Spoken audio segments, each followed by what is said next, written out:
Bon, alors, bonjour à tous. On est aujourd'hui avec Frédéric Moret, le directeur industriel de chez Forestia. Merci beaucoup, Frédéric, d'être avec nous aujourd'hui. Alors, Forestia, tout le monde connaît, alors déjà parce que c'est français, que c'est un leader mondial de l'automobile. Et je regardais un petit peu, je connais bien Forestia, mais je regardais un peu quelques chiffres. Et il y en a notamment un qui m'a marqué. Un tiers des véhicules qui circulent dans le monde ont un système Forestia embarqué. Donc, c'est quand même un des fers de lance de l'industrie française. Et vous êtes aussi un acteur très impliqué dans la réduction de l'empreinte écologique de la mobilité. Donc, merci beaucoup d'être là avec nous. Et est-ce que pour commencer, tu pourrais nous présenter ton parcours? Oui, bien sûr. Bonjour à tous. Donc, très heureux d'être là avec vous pour parler industrie. Et désolé de te décevoir, Charles, mais en fait, je ne vais pas parler Forestia, je vais parler Forvia. Donc, vous êtes trompé. Finalement, c'est Forvia. Puisque depuis le mois de février, le groupe Forestia a intégré donc un groupe allemand qui est le groupe HELLA, HE2LA, qu'un certain nombre d'entre vous connaissent, qui est un des grands équipementiers allemands, pour créer donc ce nouveau groupe qui s'appelle donc Forvia. Pour créer ce nouveau groupe qui s'appelle Forvia, qui représente une augmentation de taille par rapport à Forestia de l'ordre de 50%, donc une augmentation de taille très importante, qui équipera qui équipe 1 sur 2 véhicules dans le monde, donc on passe de 1 sur 3 à 1 sur 2, qui va représenter 150 000 employés, donc un chiffre d'affaires visé pour 2025 de 33 milliards d'euros, et ceci donc dans une couverture mondiale, plus de 150 nationalités, donc 35 000 ingénieurs, 300 sites industriels à travers le monde. Voilà. Donc c'est une évolution majeure. Ça n'est pas si fréquent qu'un grand industriel français prenne le contrôle d'un grand industriel allemand. Donc, c'est le cas, et encore moins dans le domaine automobile. Ça montre donc la vitalité du groupe Forestia et de ses métiers. Par cette évolution, donc Forestia, qui était présent jusqu'à présent sur 4 métiers principaux, donc la fabrication de sièges automobiles, la fabrication des intérieurs automobiles, donc tout ça donc relatif à l'intérieur, la fabrication des systèmes clean mobility, donc échappement, et les activités zéro émission. Donc, va adjoindre des activités sur l'éclairage, donc toute une business unit sur l'éclairage, puisque HELLA a une activité très forte mondiale et leader mondial sur un certain nombre de segments là-dessus, et des activités électroniques. Puisque HELLA, là aussi, est un fournisseur d'activités électroniques qui vont être combinées avec les activités électroniques de Forestia, qui avait intégré Clarion au Japon il y a quelques années, pour avoir donc un business électronique qui va représenter pratiquement 3 milliards d'euros de chiffre d'affaires, et des activités également sur la sustainability, des activités sur le life cycle des différents produits. Voilà, donc un changement majeur dans le paysage industriel européen, et une évolution très forte sur Forestia. Donc, je suis chez Forestia depuis maintenant 11 ans, dans différents business, donc le business de l'intérieur et maintenant le business zéro émission, donc qui est un business en très forte croissance chez Forestia. Avant, j'ai passé 11 ans chez Valeo, donc là aussi sur des fonctions de direction industrielle, en particulier dans le business éclairage, justement, éclairage signalisation. Et auparavant, donc j'étais dans l'énergie, donc en particulier au CEA, donc sur des activités de développement de technologies pour l'énergie. Voilà. D'accord. Ouais, écoute, merci beaucoup. Et c'est vraiment pour le coup vraiment passionnant et très intéressant de voir que comme ça, un industriel français arrive à prendre le contrôle.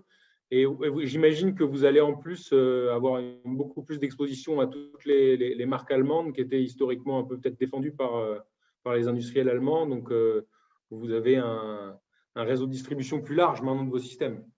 Absolument.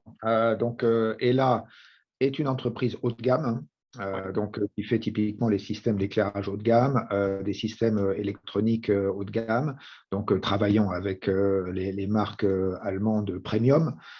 Donc, c'est une opportunité pour Faurecia d'évoluer encore plus vers le haut de gamme, hein. Faurecia est extrêmement présent dans le premium avec BMW. On sait par exemple donc, on continue à faire donc l'intérieur complet de la classe S de Mercedes, hein. Ouais. Pour donner des exemples, donc il y a tout un ensemble en cuir de très haute qualité. Ouais. Donc, mais Faurecia est également présent et Forvia maintenant est également présent beaucoup sur ce qu'on appelle dans l'automobile les new entrants, hein, c'est-à-dire tous les nouveaux constructeurs qui sont donc qui viennent sur le marché, en particulier avec la mobilité électrique et en premier lieu Tesla, hein. Ouais. Donc Faurecia et Forvia sont très présents chez Tesla. D'accord. Mais aussi Lucide, mais aussi donc Nikola, mais aussi un certain nombre d'autres marques. D'accord. Ok. Super. Alors, merci beaucoup pour le paysage. Et puis, alors déjà, chez Ondustrie, on est passionné de transformation digitale. Donc, on aimerait savoir chez Forvia où vous en êtes et comment c'est utilisé pour innover. Alors, donc le premier point, donc Faurecia. Je vais parler là de Faurecia parce que l'histoire d'Ela est un petit peu différente, hein. Mais d'une certaine façon, ça va éclairer. Donc, les activités traditionnelles de Faurecia sont entrées dans ce qu'on appelle l'industrie 4.0. Donc, il y a à peu près donc 8 ans, hein. Donc, quand est arrivée la vague de la numérisation, digitalisation, etc., robotisation de ce type d'industrie. Donc, des activités y étaient rentrées depuis beaucoup plus longtemps. Tout ce qui est activité électronique, hein, utilise massivement ces solutions depuis beaucoup plus longtemps. Mais les activités, on va dire, core business de Faurecia, donc ils sont rentrés donc vers 2014 à peu près. Donc l'approche de Faurecia était une approche extrêmement structurée et je pense une approche extrêmement réussie, hein, puisque au départ, il faut quand même avoir en tête qu'on parle d'informatique, de systèmes informatiques qui doivent pouvoir être déployés massivement dans les 200 usines donc de Faurecia. Et donc, ça implique de l'infrastructure, ça implique d'avoir des infrastructures qui soient déployables à cette échelle, qui soient robustes et déployables à cette échelle. Donc, si on n'a pas une approche très structurée pour viser cette échelle, eh ben, on va très vite se heurter sur des problèmes de déployabilité ou scalability en anglais. C'est-à-dire qu'on aura un très beau succès dans une usine, mais on sera incapable de le déployer rapidement ailleurs. Voilà. Ouais. Donc, cette approche donc, a consisté à identifier 200 cas d'usage potentiels, use case, hein, et à analyser leurs valeurs, à aller donc ensuite sur un nombre plus restreint de preuves de concept, de POC, hein, d'aller ensuite pour ceux qui apparaissaient les plus profitables sur le terrain. Là, je parle des usines, de ce qu'on met en œuvre dans les usines, à des pilotes. Donc, il y a une dizaine d'usines dans l'ensemble du groupe qui ont été identifiées pour abriter des pilotes, c'est-à-dire des réalisations en vraie grandeur sur des lignes de production de ces solutions qui avaient été sélectionnées à l'issue de ce processus. Et donc, en 2017, donc sur la base de ces pilotes, on avait des solutions qui étaient démontrées, qui avaient une valeur ajoutée donc réelle et qui étaient déployables dans l'ensemble du groupe. Et donc, à partir de 2017, on a commencé ces déploiements. Alors, ça ne veut pas dire que toutes les solutions étaient disponibles en 2017. Il y en a d'autres qui ont poursuivi leur développement et donc qui se déploient donc maintenant. Mais donc, à partir de 2017, on avait déjà une suite de solutions qui pouvaient donc être déployées et dont le déploiement a commencé.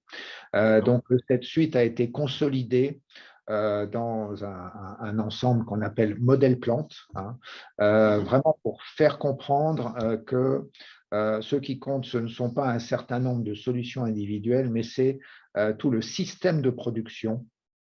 Donc, Faurecia, qui chez Faurecia s'appelle le FES, le Faurecia Excellent System, qui chez Valeo s'appelle le SPV, système de production Valeo, qui chez Toyota s'appelle le TPS. Donc, il est important de comprendre que ça doit être l'ensemble du système qui doit être mis en œuvre d'une façon cohérente, incluant la production au niveau du GAP, du groupe autonome de production, au niveau de l'UAP, au niveau de la logistique, et donc avec une série d'outils répondant aux différents besoins. Voilà. Donc, aujourd'hui, on a donc cette suite de solutions, donc de logiciels et de solutions robotiques qui sont intégrées dans ce modèle plante et donc déployés donc d'une façon systématique. Donc aujourd'hui, la plupart des sites de Faurecia ont des implantations. Donc il y a plus de 200 sites donc maintenant Faurecia, Forvia qui ont ces solutions déployées. Et donc qu'on complète progressivement en fonction des besoins. Alors bien sûr, on ne va pas déployer la totalité dans un site de juste à temps sur lequel on n'aura pas tous les procédés. Il y a des sites au contraire où on déploie plus parce qu'il faut aller plus loin. Et donc on a une base qui est absolument commune qui au niveau informatique donc se déploie d'une façon totalement, on va dire, mécanique. Voilà. D'accord. Génial. Et est-ce que tu peux partager un exemple de solution avec nous? C'est des solutions maison Faurecia, en fait, que vous avez déployées. C'est tous des développements internes? Alors, tout à fait, ce sont des solutions. Donc, effectivement, on aurait pu simplement, et on a cherché effectivement au début des solutions sur étagère pour pouvoir être utilisées. On a fait le choix d'utiliser des solutions maison parce que on considère que le plus important, c'est la logique du système de production. Tous les sites Faurecia connaissent et appliquent le FES, donc le système de production Faurecia. Donc, venir avec des solutions bâties sur des systèmes de production différents, des approches différentes, aurait impliqué de modifier cette logique. Donc, ce qu'on n'a pas souhaité faire, parce que donc déjà, il est beaucoup plus facile de déployer dans un site un système qui va informatiser ce que fait déjà le site. La logique est là, les mots sont là. Et d'autre part, on considère que notre système de production, donc FES, est très performant. Et on n'a pas trouvé sur étagère des solutions qui était donc plus performante. Voilà. Donc effectivement, c'est une suite de solutions maison, donc adaptées à partir bien sûr de bases logicielles qui existent sur le marché, mais donc qui s'intègrent donc dans un système cohérent. Après, donc pour donner un exemple, il y en a un Ouais, que j'apprécie particulièrement et qui est très apprécié, c'est iAct. d'accord. Voilà. C'est une solution qui s'appelle iAct. Alors, c'est un acronyme, bien sûr, mais qui veut bien dire ce qu'il veut dire, c'est je suis sur le terrain, je suis devant mes machines, donc je suis un responsable donc de groupe autonome de production, je suis un superviseur d'unité autonome de production et Mhm. donc j'ai ma vie quotidienne, à chaque instant il se passe quelque chose. Et à chaque instant, j'ai besoin de savoir exactement ce qui se passe dans mon atelier, Mhm. pardon, et d'être alerté sur les évolutions les plus significatives, en particulier, bien sûr, les difficultés qui peuvent intervenir. Et enfin, j'ai besoin d'être guidé dans la résolution de ces difficultés. Sachant que dans une unité de production, les différentes machines, les dizaines ou les centaines de machines qui existent, génèrent en permanence des gigabits, des gigaoctets d'informations, hein, Ouais, et que le responsable de l'UAP ne peut pas suivre tout ce qui se passe. Il a ouais, besoin d'avoir une aide extrêmement focalisée, hein, et des réponses, des propositions de solutions basées sur des faits et des données récoltées sur le terrain, là aussi très spécifique, hein. d'accord. Euh, et c'est tout l'objet de iAct, qui est un outil qui s'utilise sur un iPad dans l'atelier, de montrer l'état général, de pointer les situations qui s'écartent des objectifs et de fournir en temps réel des guides à la résolution D'accord. de ces écarts. D'accord.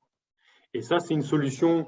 Comment vous avez fait pour développer une solution comme ça? Parce que le métier enfin, pour développer une solution logicielle, en général, les compétences, les industriels, ils n'ont pas forcément, que ça soit en code ou même les gens dont le métier, c'est designer des outils, de créer des outils digitaux. C'est pas forcément le même profil d'ingénieur qui développe des systèmes dans les véhicules. Comment vous avez fait pour changer faire évoluer, vous avez été chercher des compétences à l'externe, vous avez développé en interne pour arriver à faire une solution réussie? Alors, Forestia a créé il y a quelques années ce qu'on appelle la DSF, Digital Service Factory, hein, D'accord. qui est une équipe centrale du groupe qui intègre un certain nombre de compétences, y compris de développement ou d'utilisation de briques de développement. D'accord. Ça faisait suite à la création dans un certain nombre de business d'entités similaires, hein. Chez Intérieur, par exemple, avait été créé auparavant un, un DRL, donc Digital and Robotic Lab, Mhm. la création d'équipes dédiées, hein, avec des compétences de codeurs, des compétences d'intelligence artificielle, D'accord. de data science et de robotique, hein. D'accord. Et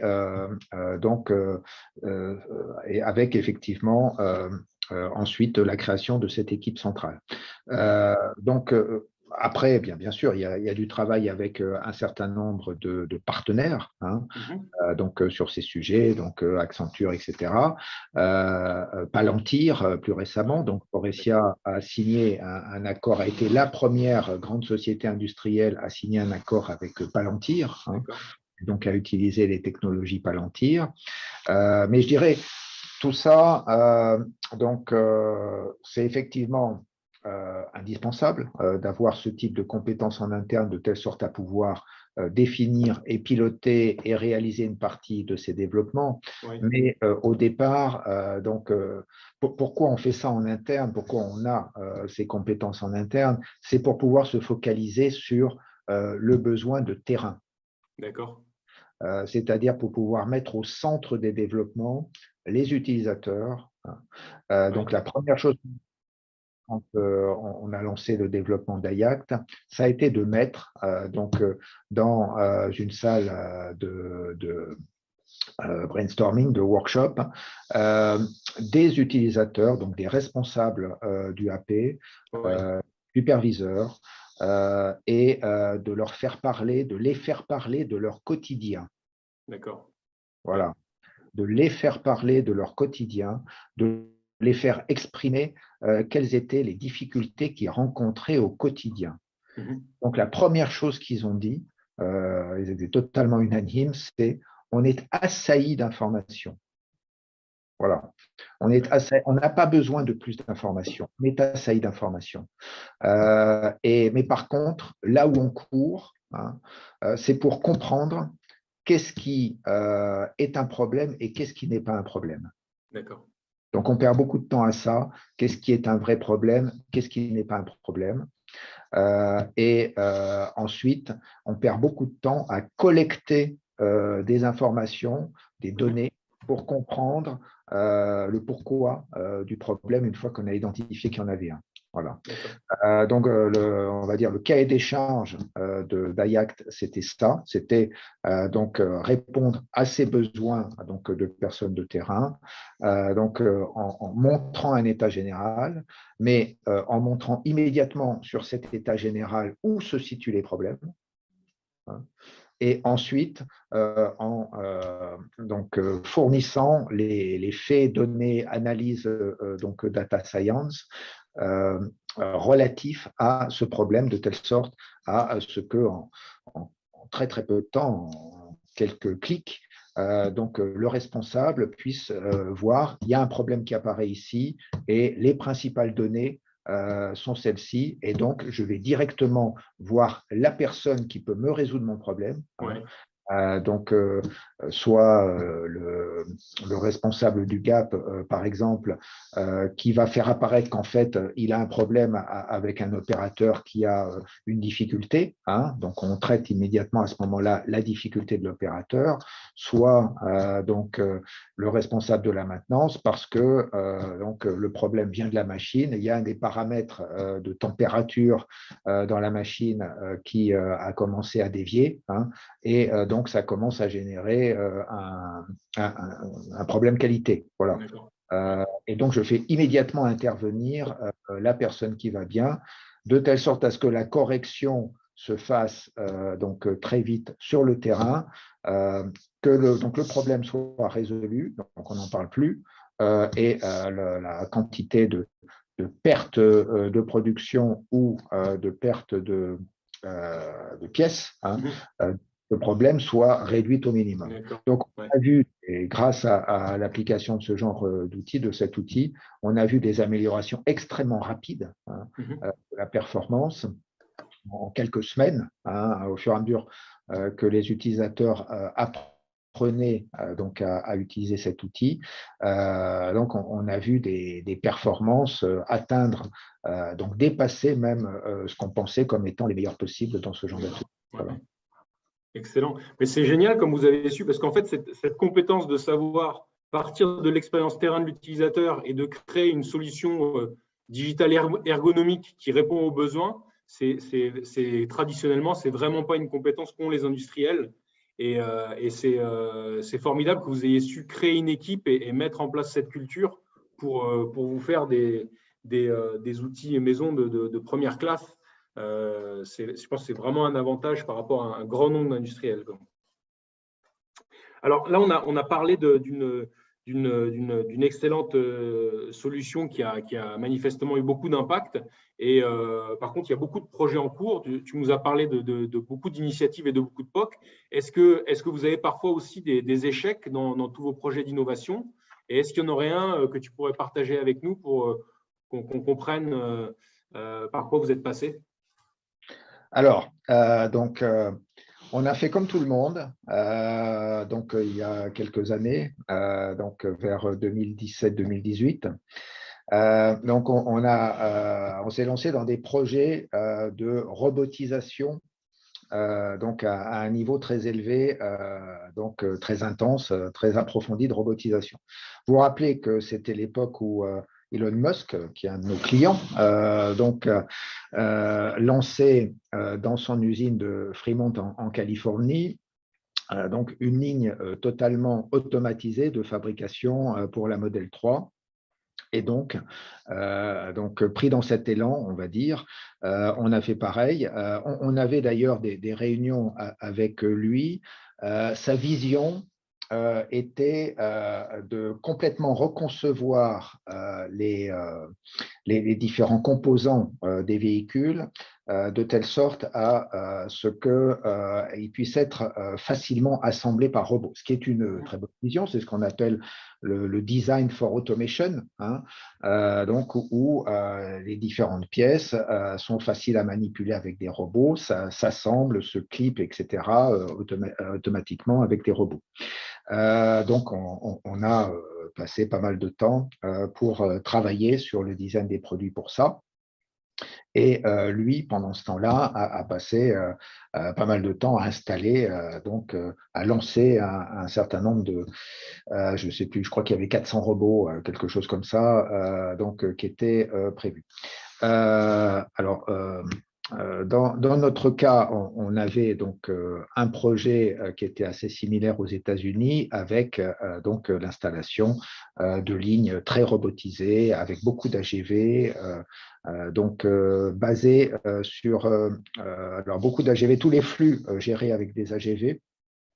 Et donc tous les procédés gérés avec des robots d'une façon assez similaire. Donc, on a rencontré un échec assez similaire à celui d'Elon Musk, hein, à la même période.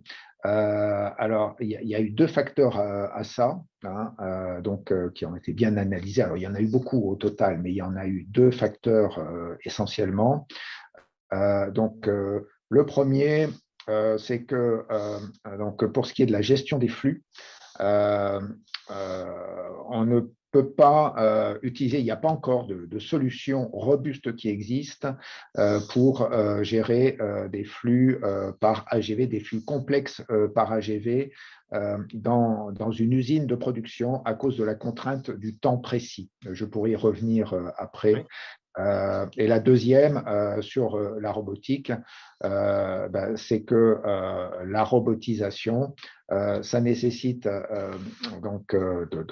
tout faire par robot, ça nécessite d'avoir des précisions sur les pièces, ça nécessite d'avoir des conceptions de pièces qui sont parfaitement bien adaptées à ça, ce qui n'était pas le cas dans cette situation. Voilà. Donc, on est obligé de revenir un petit peu en arrière, de passer du temps à reconcevoir les différentes pièces, les différents flux. Maintenant, ça fonctionne, hein, mais ça n'a pas fonctionné au moment qui était prévu. Voilà. D'accord. Ouais. Et c'est une leçon qu'on a apprise. Et aujourd'hui, on a des projets de robotisation très importants aussi qui intègrent cette leçon. Il faut que la technologie de robotisation soit fiable avant d'être implémentée, sinon l'homme fait mieux. Alors oui, ça s'est fini effectivement par des opérateurs qui remplaçaient les robots, exactement Oui. comme dans l'usine Tesla de Fremont où ils avaient installé sur le parking une ligne de production sous une tente avec des opérateurs qui faisaient ce que les robots auraient dû faire. Ouais. Oui, bien sûr, c'est comme ça que ça se finit. Ouais.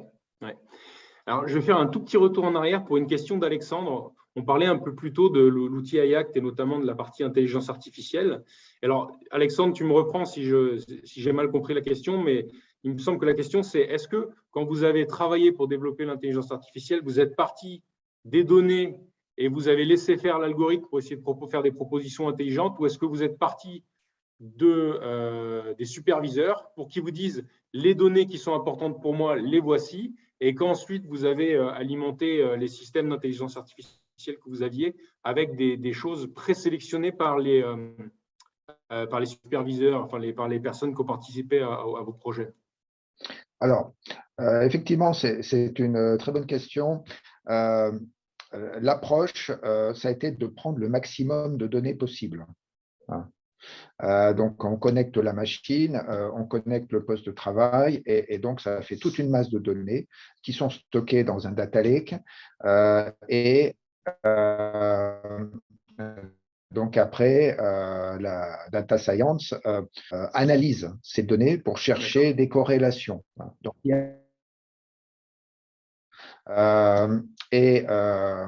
donc après, l'intervention humaine, elle est dans le fait de dire, là oui, effectivement, il y a un problème.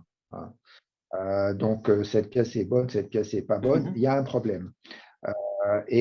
Donc, dis-moi, relatif à tel type d'événement, donc dans telle période de temps, quelles sont les données qui ont pu dévier par rapport aux zones de fonctionnement normales. D'accord. Donc, et c'est justement toute la puissance de ce genre d'outils, hein. Ouais.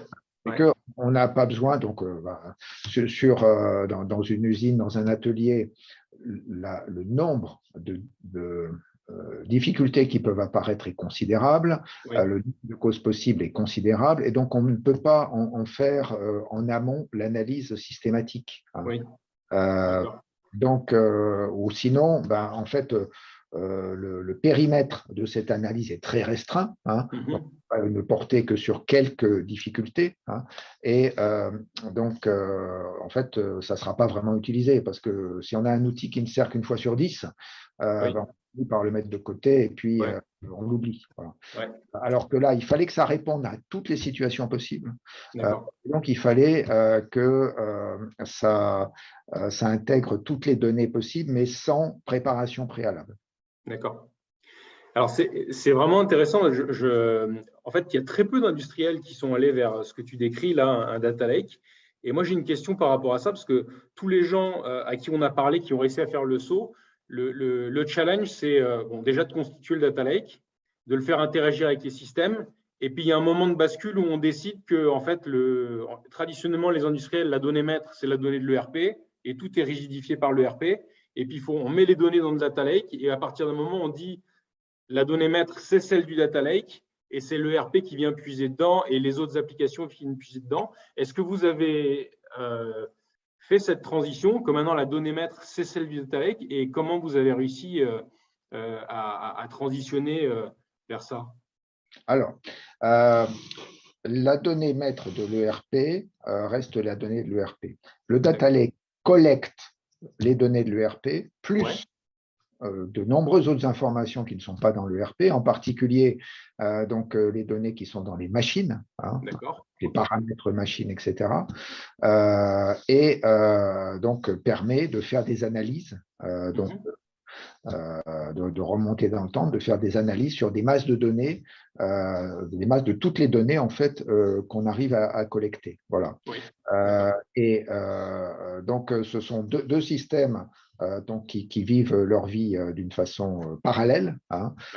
Donc évidemment l'ERP suit tous les flux dans l'usine, mais donc il faut rajouter beaucoup de données. En fait, la plupart des données qui sont dans le data lake sont des données qui ne viennent pas de l'ERP. Hein, des données de process de vos différentes machines.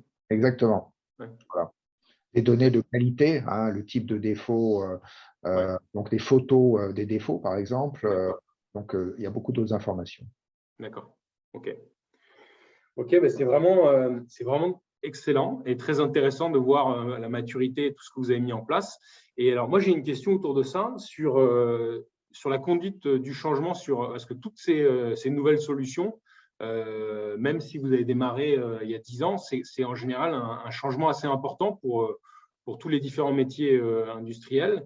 Et donc, comment vous avez réussi ce changement? Comment vous avez fait en sorte que ça soit approprié, que ces outils soient, on va dire, que l'employé les soit appropriés et que ça fonctionne?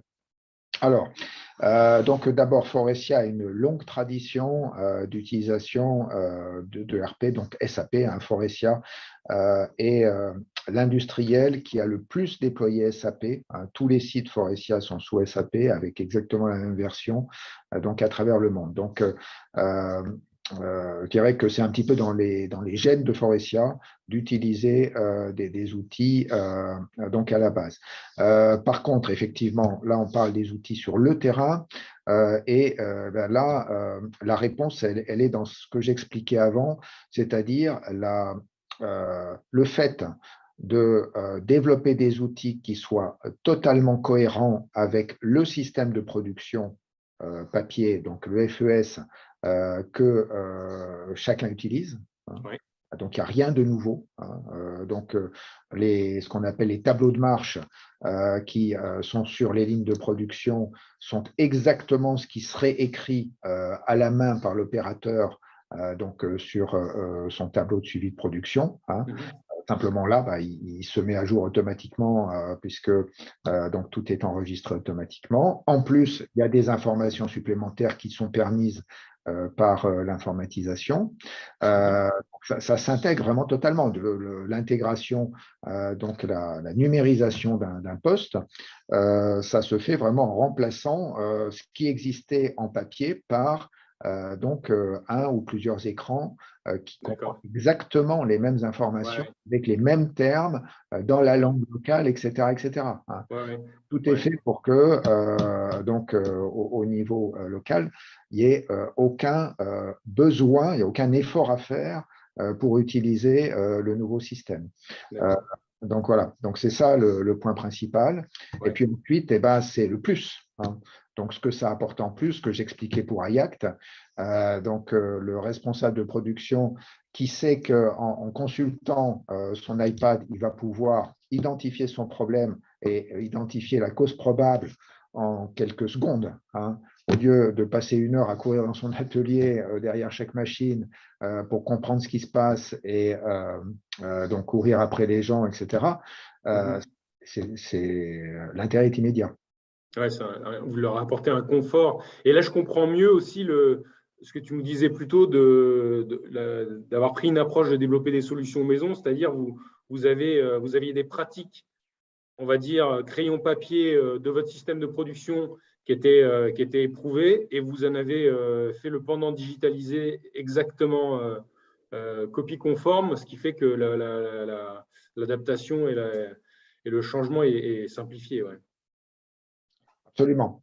Okay. Ça a été vraiment la clé et ça continue à être la clé.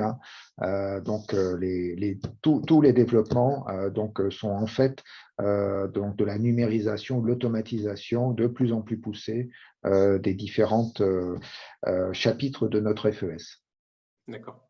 Alors, on a une question d'Antoine autour de… Alors, tous ces systèmes, en fait, proposent des choses, font des prédictions basées sur des données. Et donc, il y a un sujet qui est important, c'est la qualité de la donnée et la gouvernance de cette donnée. Est-ce que vous avez mis en place un système pour gérer cette donnée? Notamment, il précise un exemple, Antoine. Est-ce que, par exemple, les opérationnels de terrain peuvent être impliqués dans la surveillance de la qualité d'une donnée? Est-ce que cette information est fiable? Est-ce qu'elle a été correctement remontée dans les systèmes?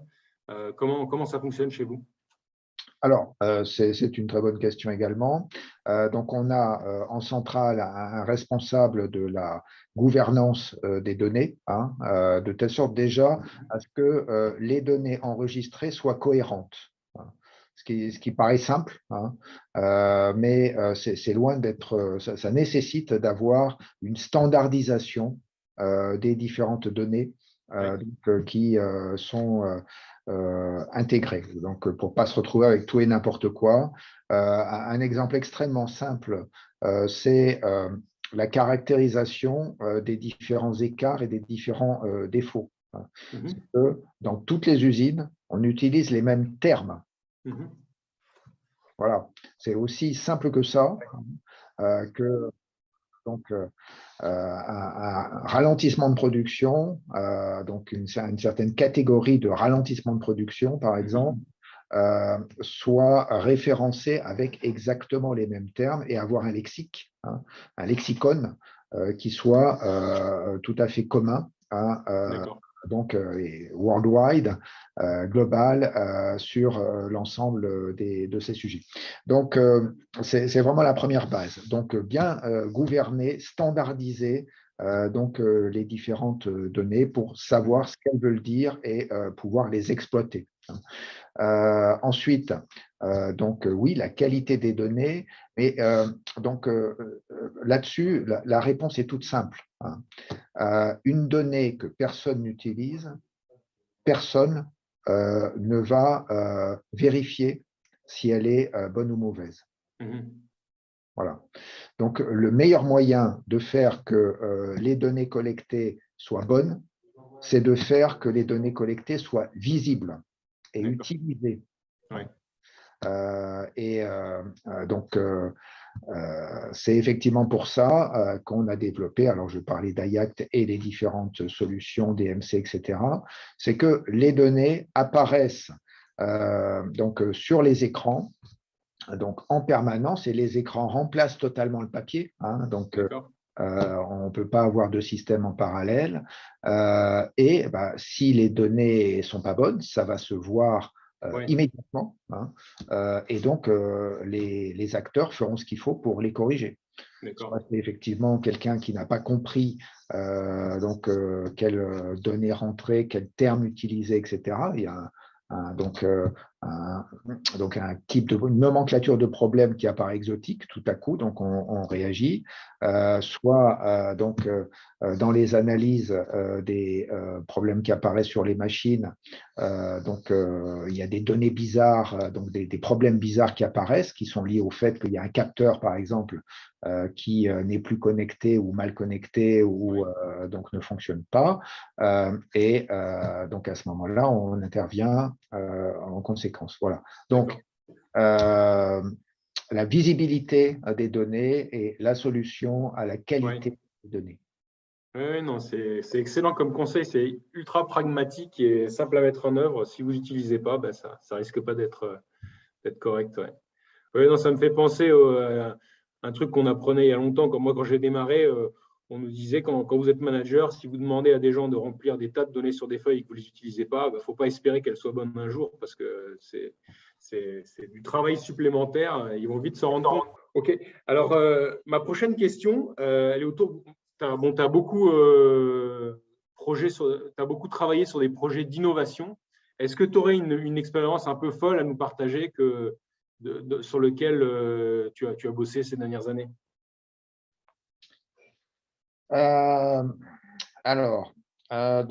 L'expérience la plus folle, mais j'en parlais un petit peu.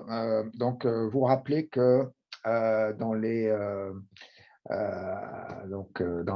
y a 7-8 ans, quand Amazon est arrivé, Amazon a commencé à montrer des images de systèmes logistiques, donc d'entrepôts logistiques complètement automatisés avec des AGV. Donc effectivement, ça remplace totalement les opérateurs, sauf pour la constitution de chacun des lots à livrer. Mais tous les mouvements des opérateurs dans les allées, etc., sont supprimés. Donc, après tout, une usine, qu'est-ce que c'est, ce sont des centres de production et puis des flux entre ces centres de production. Donc, pourquoi on ne ferait pas la même chose? Pourquoi on n'aurait pas des AGV qui vont chercher les pièces, les amener, etc. On a contacté un certain nombre d'entreprises qui travaillaient pour Amazon en particulier pour qu'ils nous aident sur ces sujets, Amazon ou d'autres centres logistiques. On est allé visiter des centres logistiques à la période de Noël, par exemple, qui est une période qui est très chargée, telle sorte à pouvoir vérifier leurs performances, etc. Et on a trouvé un fournisseur dont je ne citerai pas le nom, qui nous a proposé effectivement d'adapter un système qui fonctionnait très très bien dans un centre logistique, y compris dans ces périodes très chargées, à notre cas de l'industriel, où on a le centre de production qui doit recevoir un certain nombre de pièces, de composants pour pouvoir les assembler et passer au centre suivant. Voilà. Donc, ça paraissait tout simple, tout à fait évident. Quand les AGV sont arrivés, alors on a installé les AGV, il y avait, je ne sais plus, une cinquantaine d'AGV, donc Oui. avec les lots logistiques, non, ce n'était pas rien. Donc, quand on a commencé à essayer de s'en servir, eh ben, en fait, ça ne marchait pas du tout. Et ça marchait vraiment pas du tout. Et le problème, c'est que du coup, derrière, le centre de production ne pouvait pas produire et que ça s'est fini donc avec des opérateurs qui couraient dans les allées pour chercher les pièces. Et pourquoi ça ne marchait pas? C'est que la grande différence entre votre cadeau de Noël que vous commandez chez Amazon et un centre de production, donc un poste de production dans une usine, c'est que si votre cadeau de Noël arrive 1 heure plus tôt ou plus tard, c'est pas grave. Ouais. Ça n'a aucune importance. Alors qu'un centre de production dans une usine, il a besoin de recevoir ses composants exactement à la bonne, pratiquement seconde, hein, ou en tout cas minute, puisque notre takt time est typiquement aux alentours de la minute. Hein. Et que au niveau de la conception du système et de la performance des différents maillons du système, c'est complètement différent. Hein, d'être obligé de fonctionner avec une livraison de l'ensemble des composants dans un laps de temps très très court comme ça, et donc de livrer sans contrainte de temps. Voilà. Donc, il n'y a pas de solution aujourd'hui qui fonctionne réellement sur le marché, hein, pour ça. En tout cas à grande échelle, c'est quelque chose de tout simple. Sur le papier, ça fonctionnait, hein, mais dans la réalité, ça ne fonctionnait pas parce qu'il y avait trop d'interactions en fait, entre les différents AGV, hein, qui fait que l'algorithme donc se perdait dans les boucles, etc., et n'apportait pas les composants au bon moment. D'accord. Okay. Voilà. Donc, on a à Noël, ça s'est passé à Noël, mais c'était un Noël un petit peu particulier. Donc, chez Forestia, c'est Noël tous les jours. On aurait voulu. Bon, ben, super. Eh ben, alors, j'ai juste une question d'Antoine, je vais revenir en arrière et puis après, on va finir. Il avait une question technique sur le data lake. Parce que vous avez 200 usines dans le monde, est-ce que vous avez un data lake central pour tout le groupe ou vous avez des data lakes un peu localisés sur les différents métiers ou les différentes usines? Non, c'est central. Alors, bien sûr, au niveau de chaque usine, il y a donc une capacité de stockage, hein, qui permet de fonctionner même s'il y a une rupture du réseau. Par contre, effectivement, il n'y aura plus accès au data lake central, mais le data lake est central et unique. D'accord. OK. Super. Et alors, ma dernière question pour finir, c'est alors, vous êtes très impliqué dans la réduction de l'empreinte écologique de toute l'industrie de la mobilité. On n'en a pas beaucoup parlé, mais vous êtes beaucoup aussi impliqué dans l'hydrogène. Et je voulais avoir ta vision de ce que sera l'industrie de la mobilité dans 10 ans. Complètement différente. C'est sans doute la révolution la plus importante de l'industrie que vit, enfin c'est certain que c'est la révolution la plus importante que vit l'industrie automobile depuis la production de la Ford T, donc il y a plus de 100 ans. Donc, on va donc vers, vous connaissez les 4 grandes tendances, les mégatrends qui affectent ou qui impactent donc la mobilité. Il s'en rajoute tous les jours, hein, avec les événements de ces derniers mois, vous avez vu que se rajoutent les sujets géostratégiques, hein, qui n'étaient même pas pris en compte avant. On va vers des solutions qui aujourd'hui, pour lesquelles même aujourd'hui personne n'a vraiment de réponse. Hein. Dans tous les cas, donc à l'avenir, il y aura moins de voitures, hein, moins de véhicules, ou en tout cas moins de voitures, mais des véhicules donc beaucoup plus flexibles, hein, beaucoup plus connectés, hein, évidemment émettant beaucoup moins de carbone, hein, beaucoup plus recyclables et donc à beaucoup plus forte valeur ajoutée. Hein. Donc, ça n'a rien à voir avec ce qu'on a connu au cours de toutes ces décennies, donc d'une production de véhicules extrêmement abondante, donc recycler simplement en refondant le véhicule, hein, donc avec une durée de vie relativement limitée, et recycler donc en refondant le véhicule pour en faire des complètement nouveaux. Donc, ça, c'est vraiment du passé, hein. Donc, ce véhicule de l'avenir, personne ne l'a aujourd'hui, hein. Donc, ça reste encore largement à développer. Mais donc, on n'aura pas du tout les mêmes volumes, on n'aura pas du tout les mêmes valeurs ajoutées, et on n'aura pas du tout également la même perception par le public du véhicule. D'accord. Okay. Mais par contre, il restera toujours la passion, hein, de l'automobile.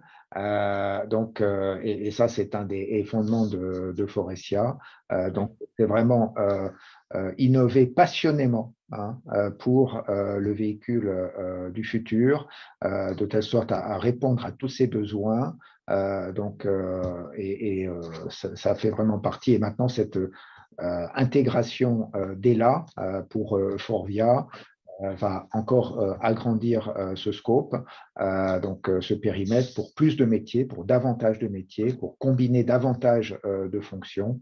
Voilà, mais au départ de tout ça, il y a vraiment la passion de l'automobile, la passion de la mobilité. D'accord. Bon, bah, écoute, c'est vraiment, en tout cas, c'est un avenir plutôt prometteur et c'est vraiment super qu'on ait un acteur industriel français qui soit impliqué là-dedans et qui soit en position de force pour participer à ces innovations. Et donc, je voulais te remercier d'avoir accepté de venir aussi aujourd'hui partager tes expériences avec nous et nous présenter tous ces projets. Et un grand merci et une très bonne après-midi à toi. Merci à vous tous. Merci. Au revoir. Au revoir.